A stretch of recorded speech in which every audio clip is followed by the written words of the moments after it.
Jadi benar-benar diurusin ya, nggak sakit terus dianggurin gitu, enggak. Jadi benar-benar diurusin tentang kesehatan juga.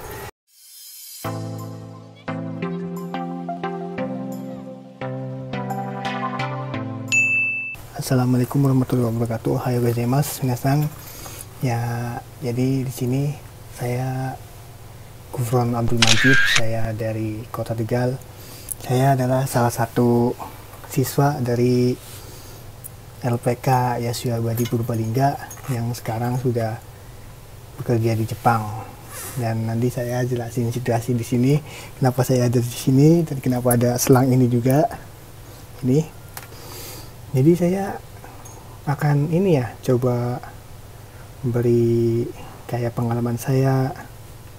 Jadi saya waktu pertama saya lulus SMK, saya lulusan SD Kalinyamat Kulon 1, SMP Muhammadiyah 2, SMK Muhammadiyah 2, dan setelah lulus kan biasa cari kerja dan dapat di grup ada lowongan tentang untuk magang ke Jepang melalui LPK Yasuya Abadi. Jadi saya daftar di situ, singkat cerita sampai MCU segala macem sudah diterima semuanya dan mulai pelatihan. Dan selama pelatihan mulai dari situ juga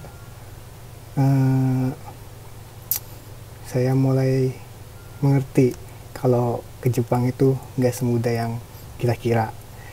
Kita butuh perjuangan, pengorbanan, doa orang tua tentunya, belajar, sama tekad yang sangat kuat. Dan setelah saya belajar di LPK Yasuya Abadi, singkat cerita sampai saya dapet job, sampai ujian banyak, dapet job. Dan sekarang, oh ya satu lagi, kalau magang ke Jepang kan di LPK Yasuya Abadi kan ada 2 jalur.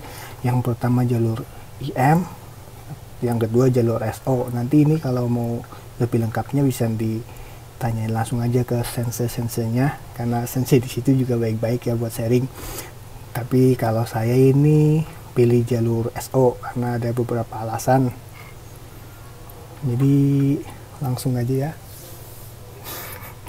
Dan selama di LPK belajar yang pesan dari saya sih, belajar yang maksimal, karena nanti kalau udah berangkat juga tentang bahasa itu kan berguna sendiri buat teman-teman ya. Jadi balik lagi kenapa saya bikin videonya di sini.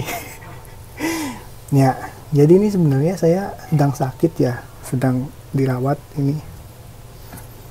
Nah, di salah satu rumah sakit di Jepang, tepatnya di Maebashi ya, salah satu rumah sakit yang gede. Jadi di sini saya udah 1 minggu dirawat dan insya Allah sih hari ini pulang. Dan kalau yang ya sebenarnya sih penyakitnya ada 2 ya. Yang pertama ini kalau di Indonesia semacam kayak gondongan ya, gondongan. Kalau di sini bahasa Jepangnya katanya sih kena otafukaze. Cuman karena gondongannya udah parah, kondisi badan udah melemah, jadi kemasukan virus sampai harus dirawat. Nah, di sini saya akan jelasin tentang kalau seorang kensuse kayak kita kan di sini sakit itu yang ngurusin gimana, tentang apanya aja. Ini selama video singkat ini saya mau coba jelasin apa yang saya alami di sini. Jadi pertama masuk 4 hari pertama kan saya didiagnosa sebagai pasien dengan penularan virus tinggi. Jadi ruangannya diisolasi kan, satu ruangan cuman hitori, cuman sendirian. Nanti saya tunjukin ruangannya. Terus setelah itu, setelah 4 hari selesai, dari hari kelima sampai hari sekarang pindah ke ruangan yang banyak temennya. Nah, nanti fasilitas di ruangannya juga saya tunjukin. Dan ini penting ya buat catatan buat ibu-ibu, ayah, emak, kakak, atau siapapun keluarga yang di rumah yang takut kalau anaknya kerja di Jepang, nanti kalau sakit nggak ada yang ngurusin atau dibuang gitu aja. Nyatanya itu saya yang ngalamin sendiri ya.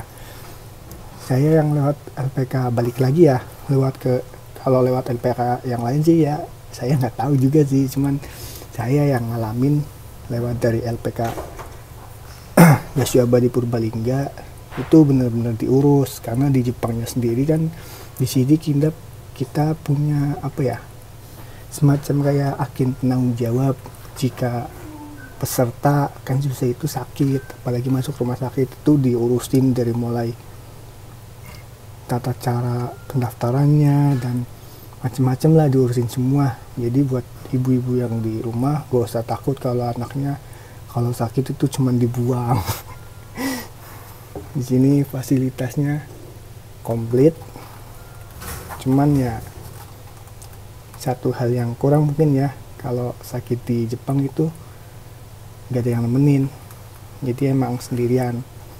Nah, waktu belajar di LPK kan sering tuh diajarin, dikasih motivasi sama sensei. Sebenarnya sensei di LPK juga semuanya sayang pada kita loh, hanya sensei juga nggak mau kita cuman bisa pinter ngomong tapi mentalnya nggak kuat. Saya sendiri ngerasain waktu di rumah sakit kan bener-bener sendiri ya. Teman-teman juga punya tanggung jawab sendiri, punya kerjaan sendiri, punya kesibukan sendiri, jauh juga kan. Jadi benar-benar harus ngandalin mental diri sendiri untuk bisa bangkit. Nah, mental itu yang saya dapat dari LPK. Jadi buat teman-teman yang sekarang di LPK, entah itu IM, entah itu SO, ini momen-momen yang sangat-sangat berharga. Jadi jangan nyerah gitu aja, soalnya kalau udah berangkat ke Jepang, nanti kalian sendiri yang ngerasain bahwa kalian itu benar-benar kuat, bisa berdiri di atas kaki kalian sendiri. Nah, jadi balik lagi ya. Pokoknya untuk para orang tua gak usah takut kalau anaknya sakit. Ini saya jadi bukti nyata ya. Kalau saya ini masuk rumah sakit. Untuk fasilitas di sini dapat makan, jatah makan 3 kali sehari. Terus karena di sini nggak ada yang nemenin ya, jadi kalau ada apa-apa di ruang tidur kan ada tombol buat manggil susternya. Terus mungkin nanti saya liatin fasilitasnya. Terus di ini rumah sakit yang saya tempati ini bukan rumah sakit yang kaleng-kaleng ya, soalnya ini ada totalnya itu 10 lantai dan ini saya ada di lantai kelima. Jadi benar-benar diurusin ya, nggak sakit terus dianggurin gitu, enggak. Jadi benar-benar diurusin tentang kesehatan juga. Dan buat pembayaran pasti kan baca tanya kan, itu pembayaran gimana, apalagi di Jepang kan pasti mahal. Nah, buat kalau saya sendiri sih belum tahu total bayar berapa, cuman kan sudah dikasih tahu katanya nanti dapat potongan dari yang pertama namanya Hokkeng. Kalau Hokkeng itu berarti tiap bulan kita bayar asuransi. Nah, ini Hokkeng ini kalau kita sakit itu dipakai, itu dapat potongan berapa persen. Terus khusus untuk program Kensuse ini setahu saya ya, katanya kalau nyampe masuk ke rumah sakit kayak saya kayak gini nanti dapat potongan lagi dari pemerintah setempatnya. Nah, ini semua juga yang ngurusin agen penanggung jawab kita yang ada di sini, yang kerjasama dengan LPK Yasui Abadi juga. Jadi gak usah khawatir, pokoknya semuanya diurusin. Nah, kalau ngomong di rumah sakit Jepang sepi, ya emang sepi sih, soalnya kan tempat buat istirahat. Nah, jadi di sini komplit ya. Di lantai pertama ada mise buat beli-beli barang, sabun atau yang lain-lain. Nanti di sini juga ada ruangan buat mandi, ini beta ya. Nah, kalau itu ini apa ya, perawatnya ini jaga di sini di tengah. Nah, sekarang kita mau lihat fasilitas di dalam kamar. Nah, ini masih pagi ya, saya sengaja bikin videonya pagi-pagi biar agak sepi. Soalnya kalau udah jam 8 biasanya udah banyak yang nganter makanan. Nah ini kamar saya nih, kelihatan nggak? Wah, nanti kita coba masuk. Nah sekarang nanti saya bakal tunjukin ya. Di sini berarti kayak tempat apa ya, coin laundry. Kalau buat, karena di sini apa-apa sendiri ya. Di sini ada Remos. Ini ada, nah ini nih yang penting ini nih. Ini buat nyuci nih. Ini mesin cucinya, ini bayar ya, nggak gratis. Sekitar murah 200 yen. Nah ini mesin buat ngeringin pakaian. Nah terus di sini juga disediain itu namanya apa, pengering rambut. Biasanya kalau di sini kalau sore-sore itu apa ya, banyak nenek-nenek yang habis mandi kan rambutnya panjang basah, biasanya dikeringin sama perawatnya. Soalnya kan di sini perawatnya baik-baik sih, benar-benar pengertian.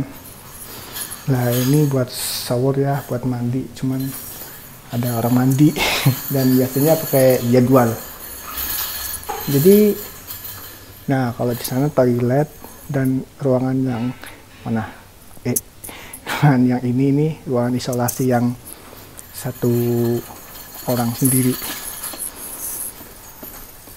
Nah, jadi saya mau tegesin aja bagi teman-teman orang tua juga, kalau nanti anaknya sakit di Jepang, insya Allah ada yang ngurusin, nggak cuma dibuang. Yang penting harus niat, harus doa biar cepet berangkat ke Jepang. Ya, jangan cuma doakan apa yang kamu inginkan, tapi lakukan juga apa yang kamu doakan. Tetap semangat yang lagi di LPK. Dan ya mungkin segitu video singkat dari saya. Ini juga udah mau habis. Iya, balik lagi. Berarti ini udah dapat jatah makan pagi ya. Ini sekitar jam 8. Nah, buat teman-teman yang muslim nggak usah khawatir, soalnya kalau pertama masuk kan ditanyain muslim apa enggak. Nanti di sini ada keterangannya kan, daging babi ini Tani cooking, nggak makan daging babi, sama ini alkohol juga kan, ada yang makanan yang mengandung alkohol. Jadi ini sarapan paginya kayak gini, dan ini kamar saya kayak gini ya. Ini ada TV. Nah ini untuk aktifin TV-nya pakai kartu kayak gini. Nah satu kartu saya dapat 2 kartu, dan yang kepasang udah 1, dan poinnya tinggal 30. Satu kartu poinnya 1000. Nah ini yang off ini kulkas ya, kulkasnya di bawah ini. Nah ini kalau ada apa-apa cuman pencet ini, panggil perawatnya. Ya, dapat susu juga ya, kayak ini.